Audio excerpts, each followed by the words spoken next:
Je reçois un nombre de questions en commentaire et en DM au quotidien incroyable par rapport à ma méthode de travail, à mes fiches, etc.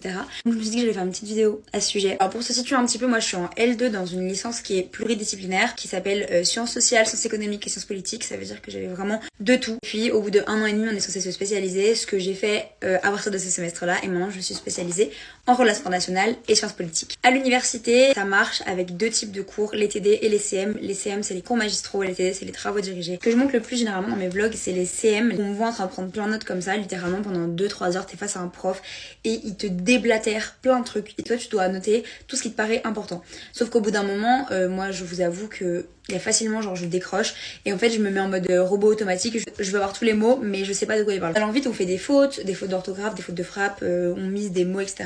Donc, littéralement, la première partie pour réviser à mes yeux, c'est de reprendre son cours. J'essaie de faire ça tous les soirs quand je rentre des cours. Le faire directement, je trouve que c'est important parce que surtout à la fac et encore plus dans ma licence où j'ai 9 CM, c'est important de pas perdre le fil parce que sinon tu te retrouves débordé à 2 semaines des partiels. Pour moi, c'est aussi une première révision parce que c'est une première relecture et une fois que mon cours est bien repris, je vais vous montrer à quoi ça ressemble à peu près. Par exemple, un cours bien repris pour moi, c'est comme ça. C'est genre les auteurs d'une certaine couleur, les événements importants, les exemples, les titres. Voilà, ça c'est pour moi ça c'est clair. Et donc après avoir mis au propre, on passe à mon étape chouchou, les fiches. C'est des grandes fiches Bristol. Je peux les mettre dans mon classeur. Ça c'est mon classeur de toute l'année dernière, donc de toute la L1. Il y a les 2 semestres, ça fait beaucoup. Ça, en fait, ça m'angoisse. Ça ressemble à beaucoup de couleurs, beaucoup de post-it, beaucoup de trucs.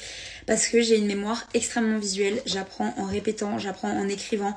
Plus j'écris, plus je retiens. Pendant que je révise mes partiels, donc une fois que j'ai revu toutes mes fiches pour une matière, je fais des map mind, comme ça, des cartes mentales. Et pour référence, je fiche à la fin de chaque chapitre ou à la fin de chaque séance. J'essaie de ficher dans la semaine d'après. Vraiment, l'objectif, c'est de faciliter la vie. Et j'ai certaines matières pour lesquelles il faut que je lise des livres, des textes pour les partiels, etc. Du coup, ce que je fais, c'est que je fais des fiches de lecture. J'ai arrêté l'économie, mais je peux vous dire que pour toutes les matières d'économie, j'ai passé le semestre à utiliser des carnets de brouillon, par exemple celui-ci, où je faisais tous les exercices en boucle et je les refaisais en boucle. Et avant les partiels, c'est la meilleure chose à faire, de les refaire jusqu'à ce que tu les connaisses par cœur. Autre petit conseil que je peux vous donner, c'est d'écouter des podcasts, des vidéos YouTube, de regarder des films, d'écouter plein de choses qui ont rapport avec vos cours parce que ça vous permet de vous apporter des trucs en plus. Il y a beaucoup de personnes qui me demandent ce que j'écoute quand je travaille parce que on me voit souvent avec mes écouteurs. J'écoute des bruits de pluie. En fait, j'écoutais du white noise, mais j'ai vu plein de gens qui disaient que c'était dangereux, donc ça m'a fait flipper. J'ai arrêté le white noise et maintenant j'écoute grave des bruits de pluie, des bruits de mer, des bruits de trucs comme ça. Je me mets en mode réduction de bruit, j'écoute ça et j'entends rien et mon cerveau il est en mode off. J'écoute ça sur Apple. Apple, ils ont une fonctionnalité, je vous mettrai un screen, genre écoute et tu mets genre des sons d'arrière-plan. C'est génial, ça fait 2 ans que j'utilise ça, c'est excellent. Voilà. Alors je tiens quand même